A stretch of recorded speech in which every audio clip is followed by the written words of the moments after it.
Today I want to talk about something that might make some people uncomfortable, including people who, like me, identify as INFJ. And that topic is this. Can someone who is known for being deeply empathetic, idealistic, and emotionally aware also have narcissistic traits? The short answer is yes.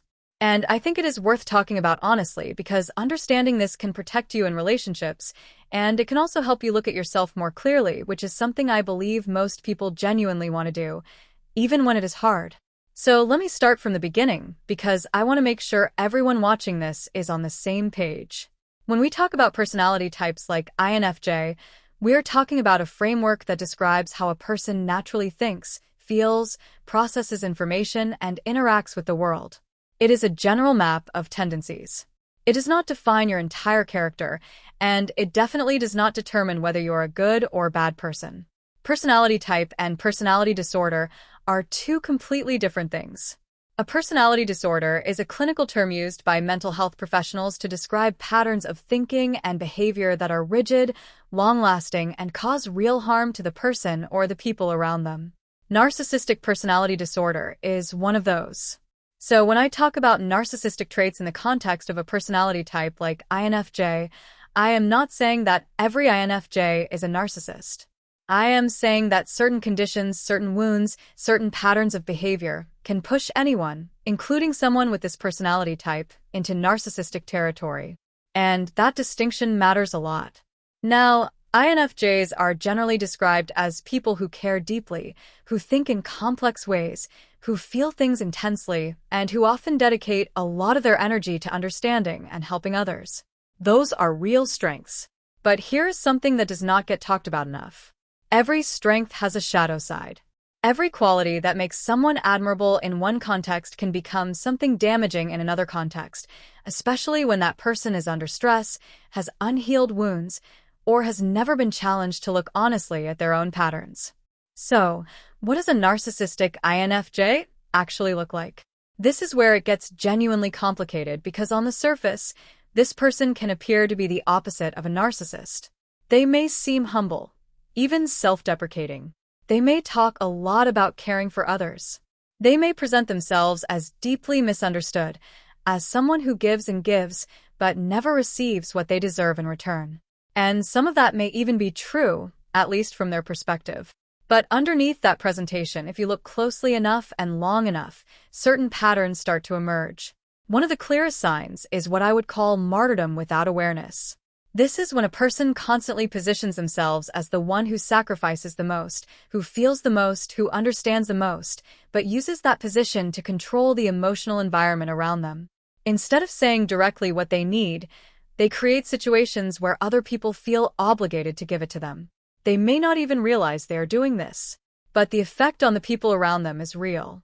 You end up walking on eggshells, not because this person is obviously aggressive, but because their emotional needs seem so enormous and so fragile that you are constantly afraid of setting them off or letting them down.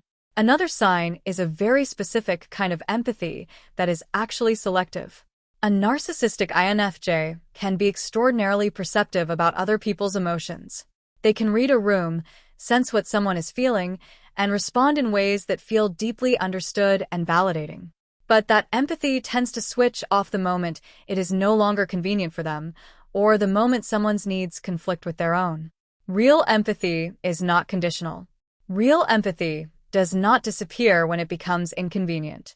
When you notice that someone who seemed so tuned into your feelings suddenly becomes cold, dismissive, or makes everything about themselves the moment you push back or express a need they do not want to meet, that is a significant red flag.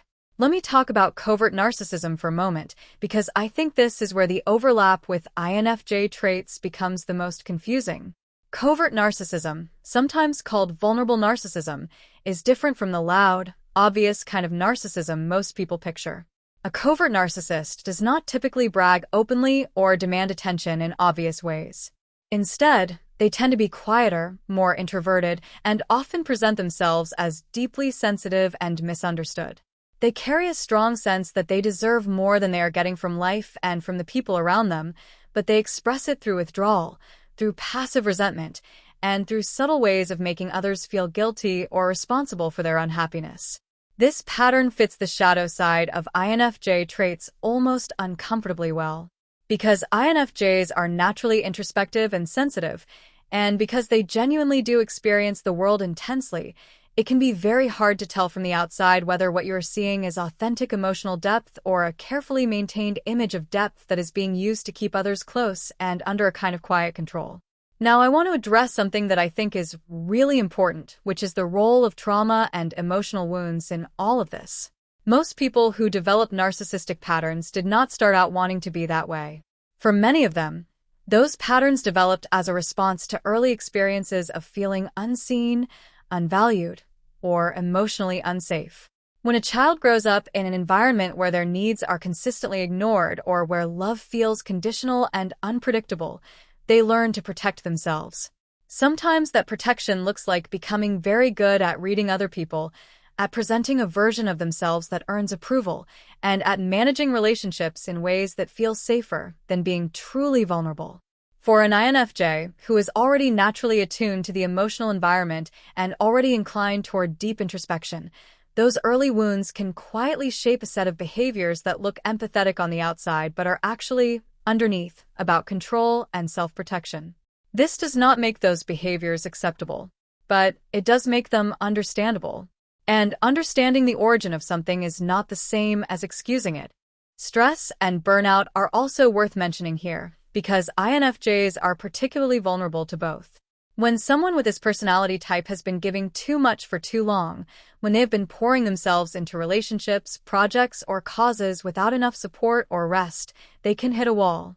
And in that exhausted state, they sometimes behave in ways that look very different from their usual selves. They may become irritable, controlling, dismissive, or self-absorbed in ways that feel out of character. This is sometimes described as the INFJ in the grip of their inferior function, which in simpler terms just means that the parts of their personality that are usually weakest come to the surface when they are overwhelmed. In those moments, they can be surprisingly rigid, critical, and unable to see beyond their own perspective. This is not the same as being a narcissist. But if it happens repeatedly, and the person never does the work to understand why, those patterns can calcify into something more serious over time.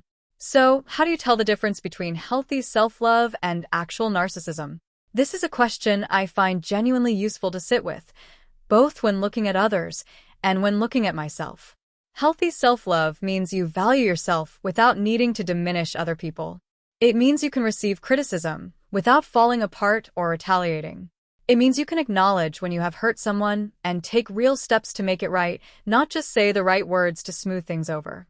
Narcissism, on the other hand, tends to involve a kind of fragility beneath the surface.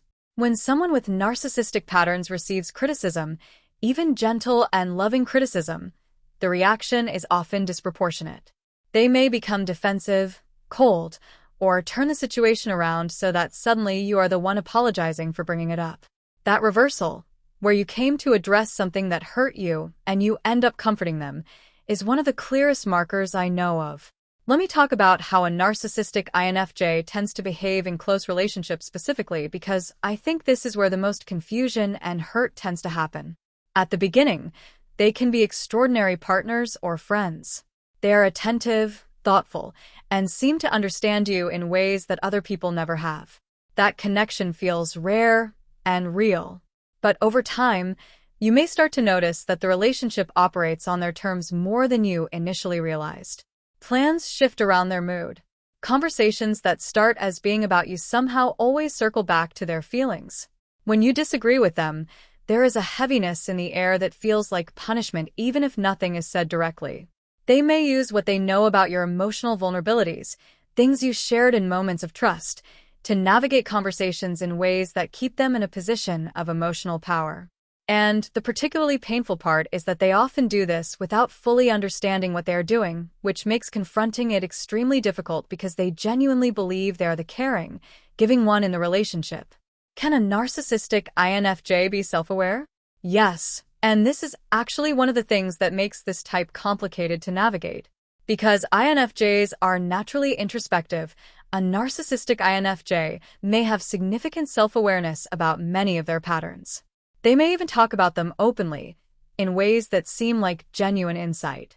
But awareness without change is not growth. It is just a more sophisticated way of managing other people's perceptions. The real test of self-awareness is not whether someone can describe their flaws. It is whether they consistently work to address those flaws even when it is uncomfortable, even when no one is watching, and even when changing means losing the control or the image that those patterns have been protecting. Now, if you are someone who is close to a narcissistic INFJ, or if you suspect you are, the most important thing I can tell you is to stop waiting for things to make sense from the outside. This type of dynamic is specifically confusing because the person is often genuinely kind and genuinely hurtful in turns, and both things feel equally real. Your job is not to figure out which version of them is the true one. Your job is to pay attention to how you consistently feel in the relationship over time. Do you feel like you can be honest without managing the fallout? Do you feel like your needs are considered alongside theirs? Do you feel like you are growing in this relationship, or do you feel smaller than when you started? Those questions matter more than any individual moment of kindness or conflict. Protecting yourself from emotional manipulation, whether from a narcissistic INFJ or anyone else, starts with trusting your own observations. When something feels off, let it be off. You do not need to have a perfect argument ready before you are allowed to feel uncomfortable. Name what you notice. Pay attention to patterns, not just isolated incidents. And be honest with yourself about whether your tolerance for certain behavior is coming from genuine understanding and love, or from fear of the reaction if you stop tolerating it. Can a narcissistic INFJ change? This depends almost entirely on whether they genuinely want to, and whether they are willing to do the hard work of sitting with truths about themselves that are deeply uncomfortable. Because of their natural self-awareness, they actually have more potential for real growth than some other narcissistic types, if that awareness is paired with humility and consistent effort. Professional support, like therapy with someone who understands both personality and relational dynamics, can make a real difference. But that has to be their choice. You cannot want their growth more than they want it for themselves. That is a boundary worth holding firmly. And finally, if you identify as INFJ yourself, and you are watching this and recognizing some of these patterns in your own behavior, I want to say something directly. Recognizing it is not something to be ashamed of. It is actually the beginning of something better. The fact that you are willing to look at yourself honestly, to ask uncomfortable questions, and to consider the possibility that your empathy might sometimes be serving your own needs more than you realized, that is not a flaw. That is integrity. And integrity, paired with consistent effort, is how any of us, regardless of personality type, actually becomes the person we want to be. Thanks for watching. If this video resonated with you, please consider hitting the subscribe button. I am currently working toward my goal of 1,000 subscribers, so I can finally monetize this channel and turn this passion into a sustainable part of my future.